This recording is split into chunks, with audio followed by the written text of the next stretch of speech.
All right, folks, continue our conversation with Erick Prince, founder and former CEO of Blackwater. Civilian Warriors. That's his new book, The Inside Story of Blackwater and the Unsung Heroes of the War on Terror. It's out today. And, Eric, thanks for staying around. Okay, so the Justice Department going after 4 of your former employees for what you just described happened in Iraq. You know, I don't understand anymore how they expect us to fight wars. You and I have been talking. Rules of engagement goes back to the coal. In some instances, they've learned. In some instances, things are worse now than ever before, aren't they? I think they're getting much worse than ever before. You know, if you're in Afghanistan and you're under heavy fire, you can't drop a bomb without getting a lawyer's permission to do that. I think we've allowed when in the Soviet Union, when they had a unit commander, but they had a political officer right next to the commander that really decides what was in keeping with the party's decision.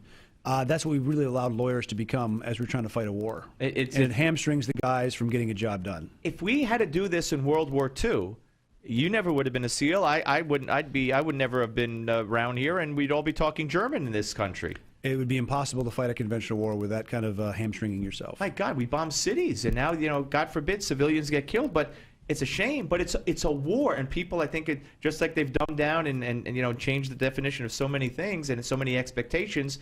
Now people, or the media, expects us to fight a war with no civilian casualties, and if civilians get killed, it's, oh my God, put someone on trial for it.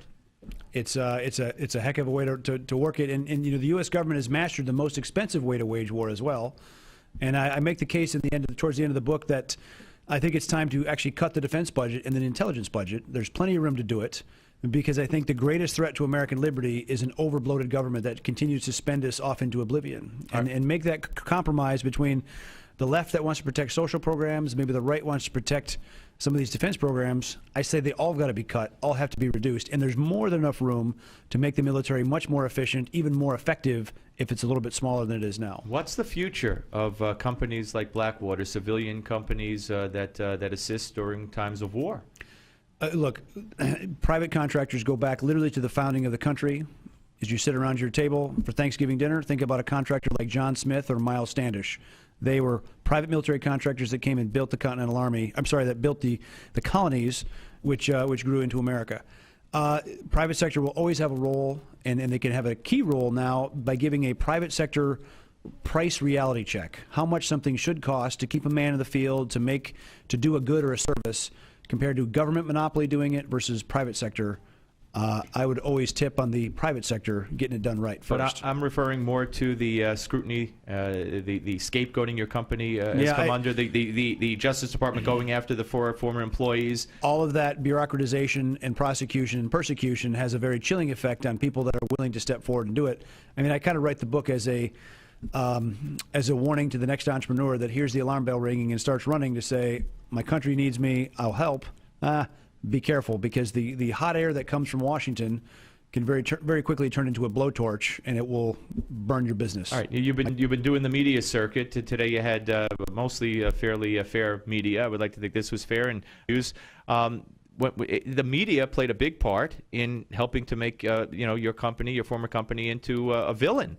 How have they treated you? How was that interview at NPR? I mean, what do you expect going forward with other mainstream media outlets? They keep coming back to the same default thinking that they had back in 2007. And really, you know, the anti-war left went after the troops in Vietnam. This time they went after contractors. And, you know, because I was the owner of the business, came from a conservative family. It was large. It was successful. We had assets. It made a very easy target for them to go after. To begin with. How dare you have success? We kind of represented everything they hated. Yeah, and business, capitalism, success, Catholicism, you name it. And do you believe that in this climate, let's get a little political for a second here. You started a new business, a private equity firm. You're now a private equity investor.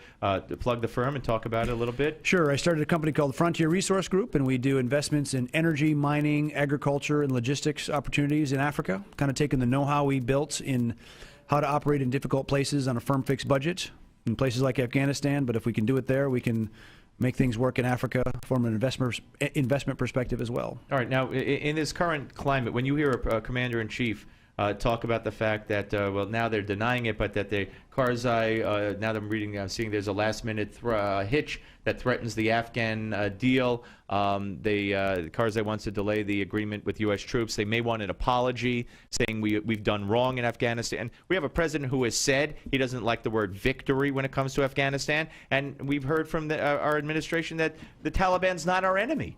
What does that do to troops who are over there? It's got to really make them wonder, what am I doing here? If we're not in it to win it, then come home.